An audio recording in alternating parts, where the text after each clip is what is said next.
하나님의 말씀 신약성경 누가복음 7장 31절로 35절까지 봉독해 드리겠습니다.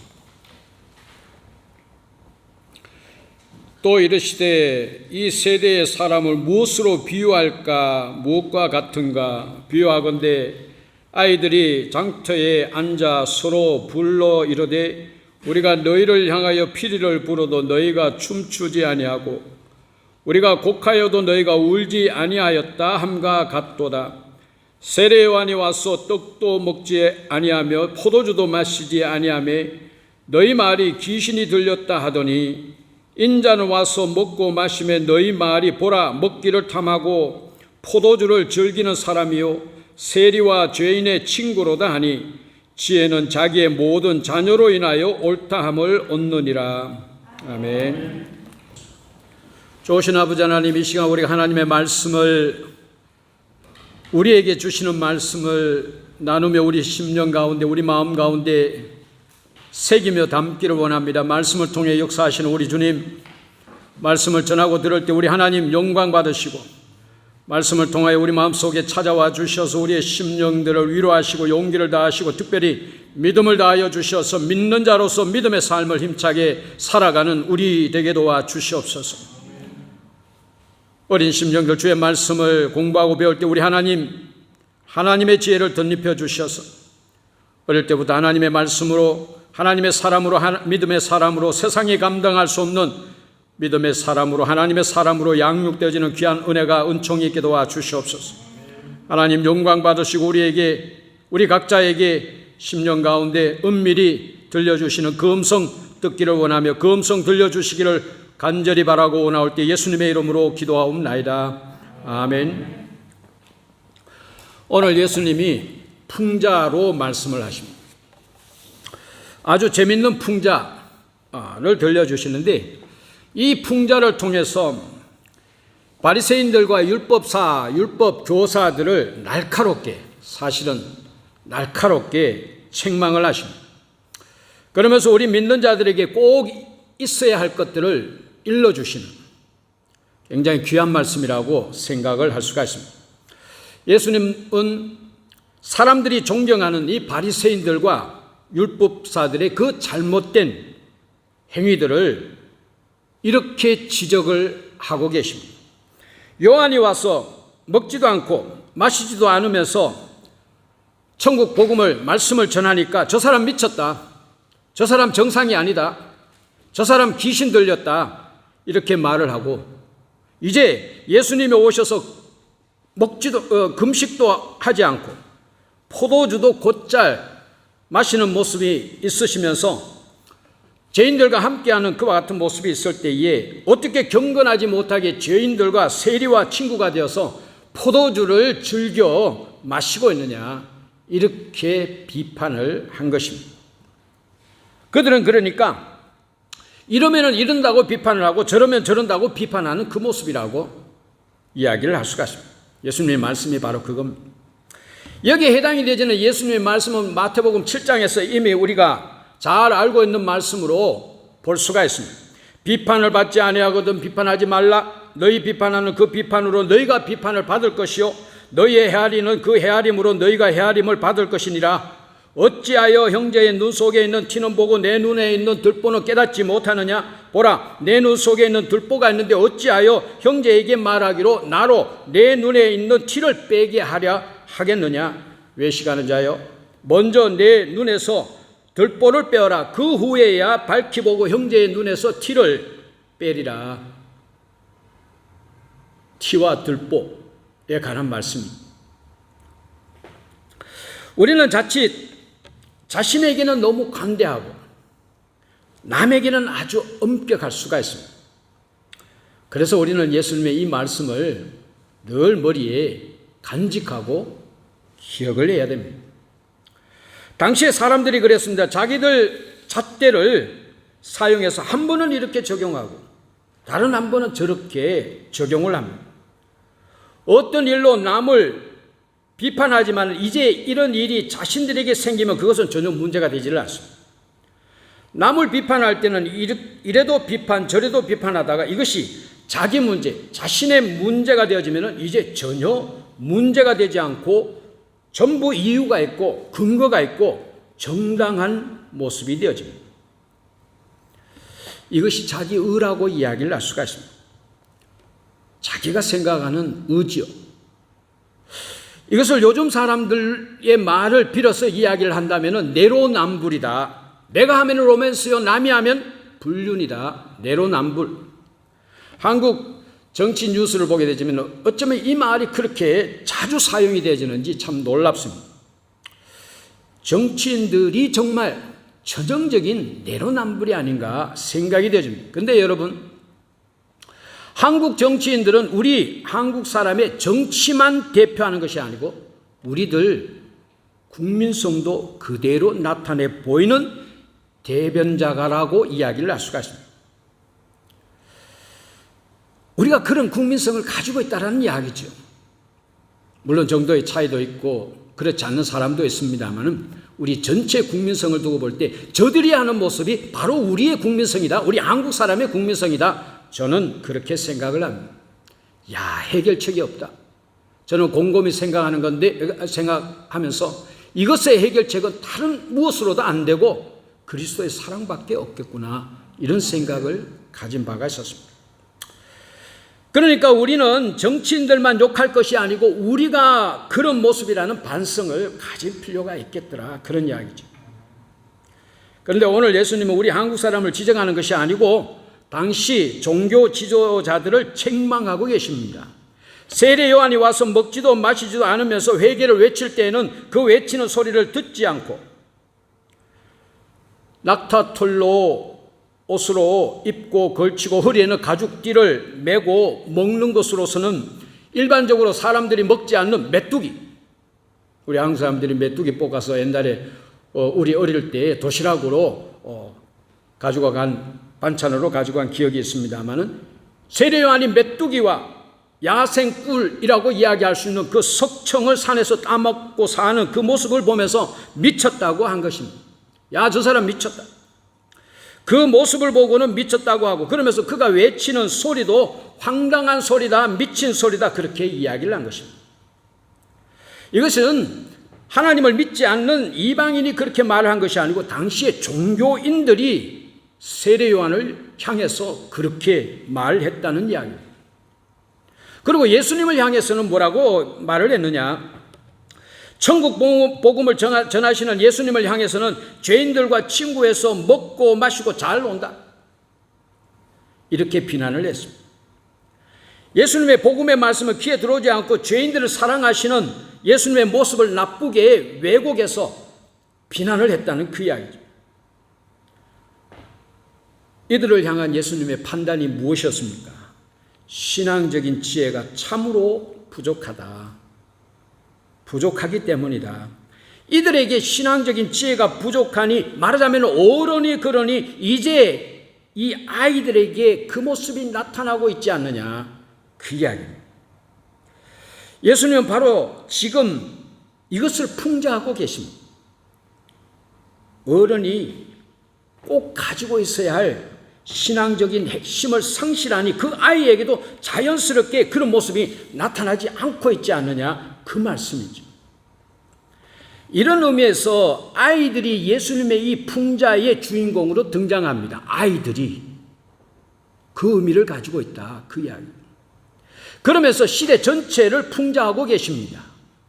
예수님은 지금 정치를 풍자하시는 것이 아니고 그 시대의 신앙상을 풍자하고 계시고 동시에 오늘날 우리 신앙인들의 신앙상을 풍자해서 말씀하고 계신다, 지적하고 계신다 그 이야기입니다. 31절입니다. 이 세대의 사람을 무엇으로 비유할까? 예수님의 이 시대 풍자는 단순히 그 시대에 국한되어지는 것이 아니고 시대를 초월하는 것이고 또 단순히 바리새인과 율법 교사들에게만 국한되어지는 것이 아니고 우리 모든 믿는 자들을 향해서 지적하시는 말씀이다. 그렇게 풀이가 되어집니다. 그러니까 우리 신앙인들의 신앙적인 자세를 다시 한번 점검해보게 하시는 풍자의 말씀이다. 그 이야기죠. 또 우리가 진정으로 하나님 앞에 어떤 자세를 취해야 하는지 그것을 일깨워 주시는 풍자요 말씀이다. 한마디로 예수님의 풍자의 말씀은 우리가 어떤 신앙적인 자세, 삶의 자세를 가져야 하는데 지금 그것이 부족하지 않느냐, 이것을 일러주시는 말씀이라는 이야기죠. 그것이 무엇입니까? 그것을 결론적으로 이야기를 한다면 두 가지입니다. 이 두 가지가 오늘 설교 말씀의 핵심입니다. 이 두 가지 미리 이미 말씀을 드릴까요?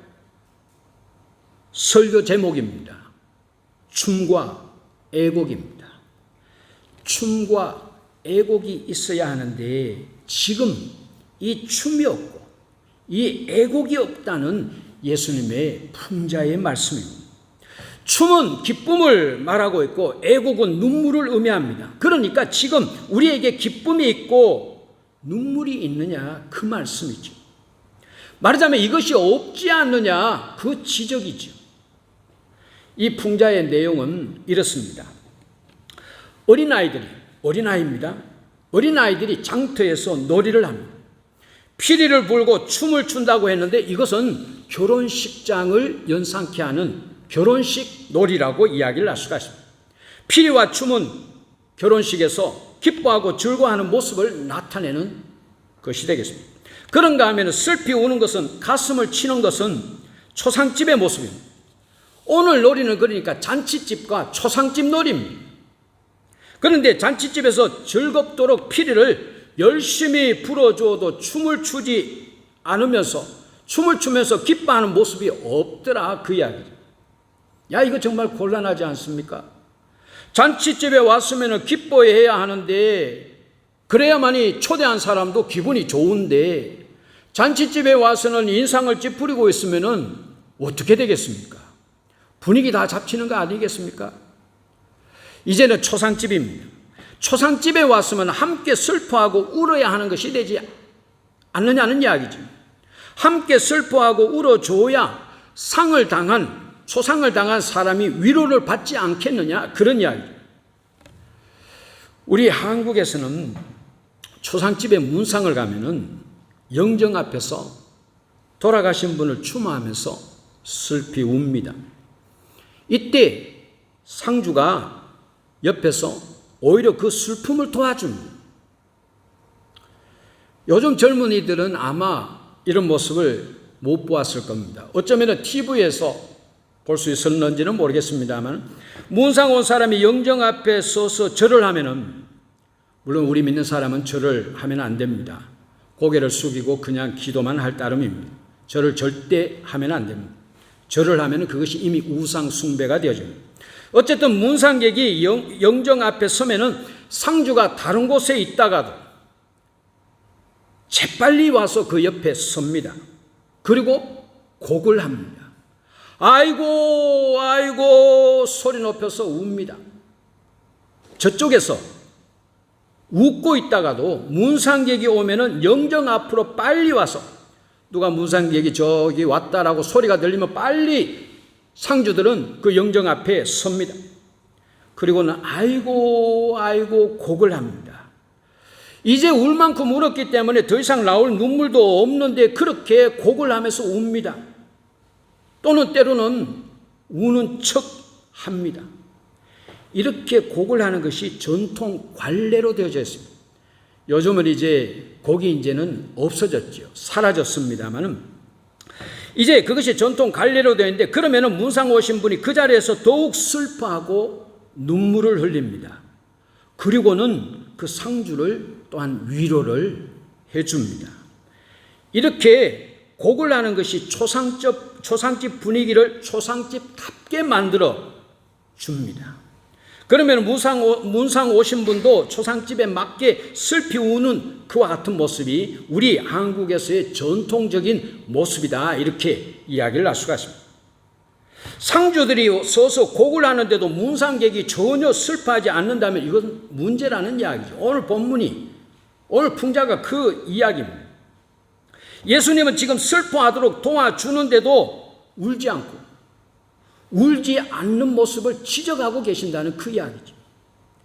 기뻐해야만이 놀이가 되고 또 슬퍼해야만이 하나님이 계획하시는 그 놀이가 정상적으로 돌아가겠는데 이것이 지금 안 되고 있다는 그 말씀입니다. 장단이 안 맞아서 놀이가 안 된다는 그 말씀입니다. 무슨 장단입니까? 하나님과 장단이 안 맞다는 이야기죠. 하나님과. 믿는 사람이 하나님과 장단이 맞지 않았어야 되겠습니까? 음악에도 장단이 맞지 않으면 불협화음이 생깁니다. 불협화음은 하나의 소음이라고 이야기를 할 수가 있습니다. 우리는 하나님과의 사이에서 아름다운 소리가 나야 됩니다. 아름다운 찬양 소리가 나야 되고 감사의 소리가 나야 되고 천사의 소리가 들려야만 됩니다. 올바른 신앙생활로 말미암아 장단이 맞아야 된다는 그 이야기입니다. 우리가 하나님과의 그 장단이 맞지 않으면 우리의 신앙은 전부 헛것이 되어집니다. 하나님과 장단이 맞지 않으면 모든 우리의 신앙과 우리의 믿음은 헛것이 되어진다는 이야기죠. 사도 바울이 부활을 이야기하면서 만약 부활이 없다면 우리의 믿음이 헛것이고 우리가 가장 어리석은 자들이요 우리가 가장 불쌍한 자들이 되어진다. 그렇게 말을 했던 것처럼 우리가 하나님과 장단이 맞지 않으면 우리의 신앙생활 전부가 헛것이 되어지고 우리가 가장 어리석고 불쌍한 사람이 되어집니다. 하나님과 장단이 맞지 않으면. 예수님의 풍자에서 아이들을 주인공으로 세우시는 것은 바리새인과 율법 교사들을 책망하시기 위해서입니다. 어른들이 본이 되지 못하고 잘못 가르쳐서 아이들이 신앙놀이를 잘 못하고 있다. 신앙생활을 잘 못하고 있다. 그런 의미를 담고 있는 것이 오늘 풍자입니다. 그래서 아이들이 신앙적으로 기뻐해야 할 때에 기뻐하지 못하고 슬퍼해야 할 때에 슬퍼하지 못하고 있다는 그 이야기죠. 35절의 지혜는 자기의 모든 자녀로 그래서 아이들입니다. 자녀로 인하여 옳다함을 얻느니라. 이 말씀이 그것을 의미하고 있습니다. 말하자면 당시 사람들의 잘못된 신앙적인 모습은 어디까지나 잘못된 당시의 바리새인들이나 율법 교사들에 의해서 나온 것이라는 말씀입니다. 자녀들의 행하는 그 모습을 보면 어른이 어떻게 가르친 것인지 그 가르친 것이 옳은지 그른지를 알 수가 있다는 그 이야기죠. 아이들의 가정교육이 어떠했는지 아이들의 모습을 보면 안다는 그 이야기죠. 부모가 어떻게 가르쳤는지 안다는 그 이야기죠. 아이들을 이야기했지만은 예수님이 지적하시는 그 핵심은 당시의 잘못된 종교 지도자들의 잘못을 지적하고 계시면서 동시에 당시의 사람들의 잘못된 신앙적인 자세를 지적하고 계시고 또 오늘날 우리들의 잘못된 신앙적인 자세를 지적하고 계신다. 그 말씀이 되겠습니다. 예수님이 지적하시는 것이 뭡니까? 한마디로 우리 신앙생활 가운데 기쁨이 없더라 또 슬픔이 없더라 그 이야기죠. 기쁨이 뭡니까? 예수님이 오이앙겔리온, 독일식으로 표현하면 오이앙겔리온이요 영어식으로 말하면 유앙겔리온, 기쁨의 소식 복음을 전하는데도 전혀 기쁨이 없더라는 이야기죠. 천국 복음을 전하는데 전혀 기쁨이 없다. 듣고도 기쁨이 없다. 왜 없느냐? 세상에 빠져서 세상적인 기쁨을 추구하고 있기 때문에 그까지 천국 복음 들어도 전혀 기쁨이 없다. 그 이야기죠. 천국을 전해도 천국이 정말 있는 것인가? 이런 의심만 할 따름이지 내가 천국 간다는 그와 같은 믿음으로 인해서 기뻐하는 모습이 없더라는 그 이야기죠. 문제는 이 기쁨이 없으면은 우리의 믿음의 근거를 상실하게 되어집니다. 우리가 하나님의 말씀을 들어도 기쁨이 없고 우리가 신앙생활 해도 기쁨이 없다면은 우리가 신앙생활을 하는 의미가 어디에 있느냐는 그 이야기입니다. 왜 신앙생활을 하느냐? 왜 헌금을 하고 왜 시간 바쳐 물질 바쳐 섬기느냐는 그 이야기입니다. 차라리 그 돈으로 건강에 좋다고 하는 음식이나 사 먹지. 시간 아깝게 왜 기도는 왜 하고 시간 아깝게 왜 나와서 예배는 왜 드리느냐는 그 이야기입니다. 아무 의미가 없다는 말씀이죠. 우리가 신앙생활의 진정한 의미를 찾기 위해서는 내 삶에 내 신앙생활에 기쁨이 있는지 정말 점검해 봐야 됩니다. 예수님이 오늘 이 풍자를 통해서 우리에게 주시는 메시지가 바로 이것입니다. 우리에게 기쁨이 있느냐? 예수님을 믿는 기쁨이 있느냐? 예수님께서 나를 위하여 십자가에 돌아가셨다는 말에 감동이 있고 기쁨이 있느냐? 찬양의 기쁨이 있고 기도하는 즐거움이 있고 봉사와 희생과 헌신의 기쁨이 있느냐? 그 이야기입니다. 여러분, 이 기쁨이 없으면은 하나님과 우리가 장단이 안 맞는 것이에요. 하나님과 장단이 안 맞다는 이야기. 하나님과 장단이 안 맞는데 하나님으로부터 복이 내려지겠습니까? 복을 기대할 수가 있겠습니까? 우리에게 왜 이 기쁨이 없는 것인가? 기쁨이 없는 근본적인 이유가 어디에 있는 것인가? 우선 보기에는 우리가 세상적인 기쁨을 추구하기 때문이고, 그러면서 이제 또 근본적인 이유가 또 있다, 이렇게 이야기를 할 수가 있습니다. 이 근본적인 이유는 잠시 후에 결론부에 가서 다시금 말씀을 드리도록 하겠습니다. 이제 예수님이 또 지적하시는 것이 무엇이냐? 슬픔이 없다는 이야기입니다. 슬픔이. 다른 말로 한다면 눈물이 없다는 이야기입니다. 눈물이 메말랐다는 이야기죠. 기뻐해야 한다는 말은 이해가 되는데 울어야 한다는 말은 무슨 말이냐? 하나님이 우리로 하여금 울며 살라고 하시나요? 아니지요? 아닐 것 같지요? 아닙니다. 맞습니다. 하나님이 우리로 하여금 울면서 살라고 이야기하십니다. 여러분, 회개의 눈물을 흘리면서 살라라는 그 말씀입니다. 회개의 눈물. 세례 요한이 그렇게 회개를 외쳤고 예수님이 제일 먼저 외치신 말씀이 뭡니까? 회개하라, 천국이 가까웠느니라. 예수님이 당시에 사람들만 회개해야 되기 때문에 회개하라고 말씀하셨나요? 아닙니다. 우리 사람들에게 제일 부족한 것이 뭔 줄 아십니까? 여러분들 제일 부족한 것을 이야기하면 돈이라고 이야기하겠죠. 돈이 아닙니다. 건강도 아닙니다. 우리에게 제일 부족한 것은, 우리 믿는 사람에게 제일 부족한 것은 회개입니다. 이 회개가 없어서 정말 천국이 없어질 지경입니다. 회개하라, 천국이 가까웠느니라. 이 회개가 없어서 천국이 없어질 지경이다, 그 말씀입니다. 하나님이 우리로 하여금 안타까운 심정으로, 우리식으로 표현하면 제발 좀 울라고 말씀하고 계십니다. 회개의 눈물을 흘리라는 말씀이죠. 여러분은 언제 회개의 눈물을 흘리신 적이 있습니까? 흘렸다면 언제 흘렸습니까? 세례 요한이나 예수님이 한두 번 회개의 눈물을 흘리라고 회개하라 그렇게 외치셨습니까? 우리에게 회개할 일이 그렇게도 이렇게도 적다라는 말씀입니까?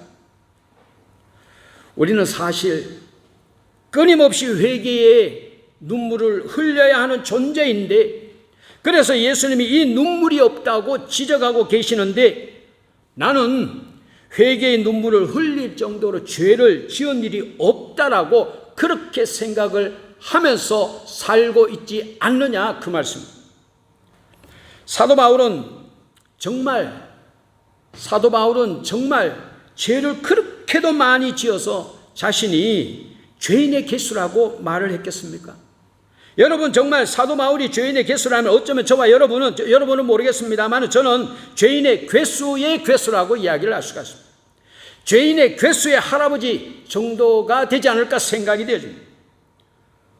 우리에게는 눈물을 흘리면서 회개해야 할 일들이 충분히 넉넉하게 많이 있습니다. 여러분, 우리 알아야 됩니다. 우리가 주님께로 가까이 가면 회개할 일이 많아지고, 주님과 멀어지면 회개할 일이 없어집니다. 주님과 멀어지면 멀어질수록 자신은 죄가 없는 의인이라고 이야기하고, 주님과 가까워지면 가까워질수록 자신은 죄인이라고 이야기를 합니다. 늘 주님께 가까이 다가갈 수 있기를 주의 이름으로 축원합니다. 여러분, 아까 기쁨이 없는 근본적인 이유가 뭐냐라고 의문을 제기했는데, 우리 신앙생활에 기쁨이 없는 이유는, 근본적인 이유는 이 회개의 눈물이 없기 때문입니다. 열심히 섬기고 열심히 봉사하고 심지어는 열심히 성경 공부하고 열심히 기도해도 기쁨이 없습니다. 왜? 왜 그렇습니까? 예, 회개에 눈물이 없기 때문입니다. 눈물은 슬퍼서 울지만은 결국은 그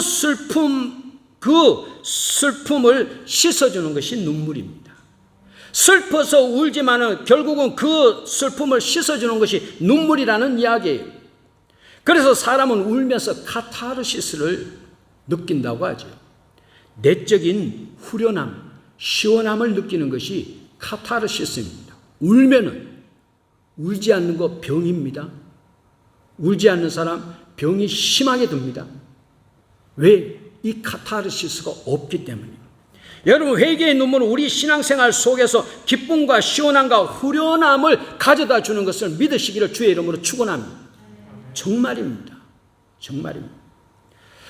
이제 말씀을 마치려고 합니다.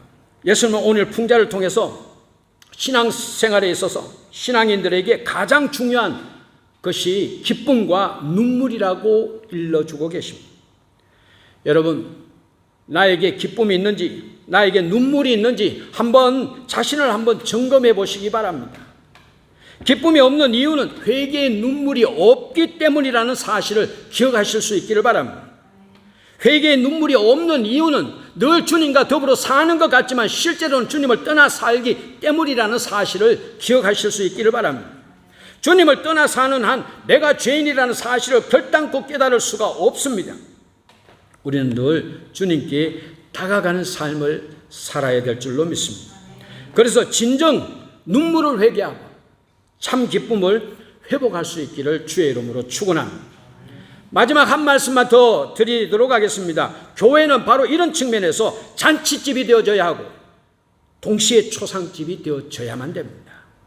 성도들로 하여금 진정으로 기쁘게 살게 만들어주고 성도들로 하여금 진정으로 울도록 만들어주는 우리 성령교회가 될 수 있도록 주의 이름으로 축원합니다. 우리 한 목소리로 기도하도록 하겠습니다. 나에게 정말 기쁨이 있는가? 나에게는 정말 회개의 눈물이 있는가?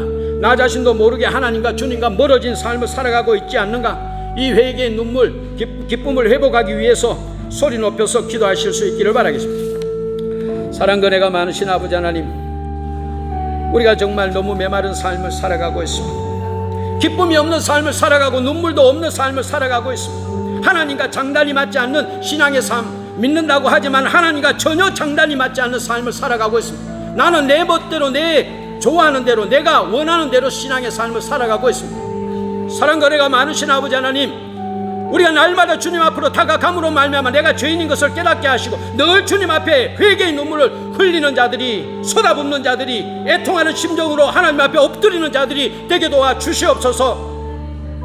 그러므로 말미암아 내 삶 가운데 기쁨을 회복하고 내 삶 가운데 하나님과 온전한 관계를 회복하게 되어지는 귀한 역사가 있게 도와주시옵소서.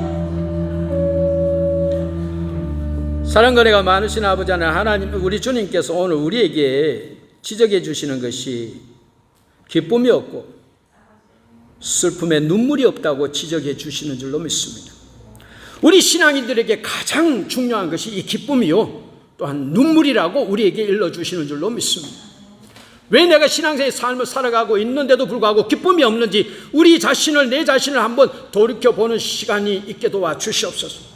하나님과 멀어졌기 때문이 아닙니까? 늘 하나님께 다가가는 우리가 되게 하시고 하나님께 다가감으로 말미암아 내가 죄인됨을 깨닫게 하시고 그러므로 말미암아 늘 주님 앞에 겸손히 엎드려서 회개의 눈물 쏟아붓는 우리가 되게 도와주시옵소서. 그러므로 말미암아 내 삶 가운데 기쁨이 회복되어지는 참 기쁨을 회복하는 삶을 아름답게 살아가게 되지 우리 성령교회가 참으로 이와 같은 잔치집이 되어지고 또한 초상집 이 되어지는 귀한 은혜가 있게 도와주시옵소서. 예수님의 이름으로 기도하옵나이다. 아멘.